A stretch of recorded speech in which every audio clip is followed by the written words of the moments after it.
Roll, please.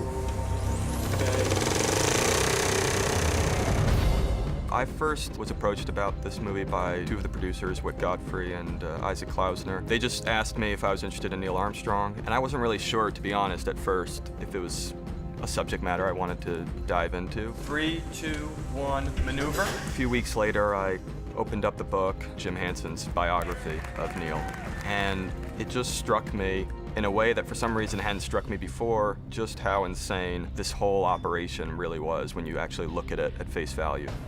I just became fascinated by where did the willpower to will that into existence come from, and how did it actually become a reality. So I started diving in. I brought on Josh Singer to write the script. I really was quite taken with all the things I hadn't known about Neil. I didn't know anything about his work on Gemini. I didn't even know he flew X-15s, which are, the coolest flying machine we've ever built. Almost no one knows that he lost a 2-year-old daughter. We had a swing like that.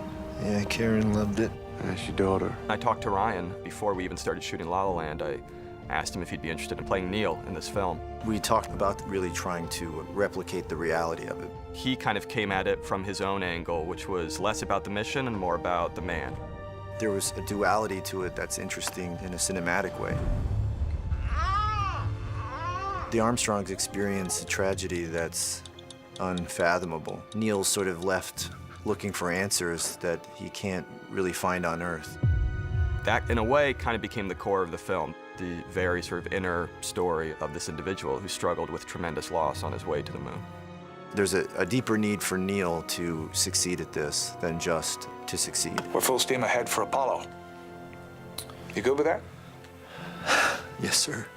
It's about him as a human being and what it means to make such extraordinary strides for humankind. And it's worthwhile looking at the person who was at the center of that.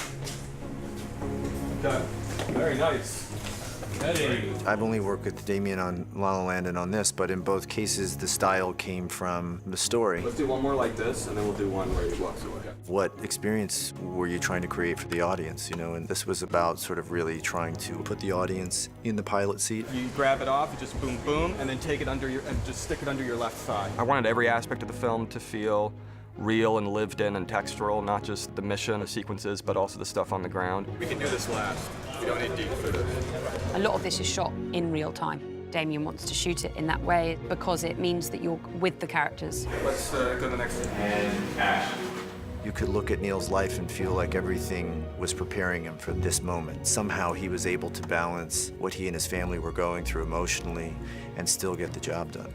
The movie really had to be about the moon and the kitchen. In other words, the two extremes, the cosmic, grand expanse on the one end, but then on the other end, this day-to-day existence that not just Neil and his family, but all the astronauts and their families lived. Buzz, yeah, that's great.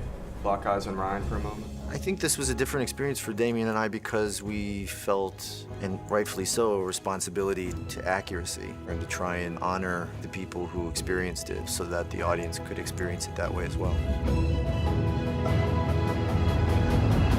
Cut.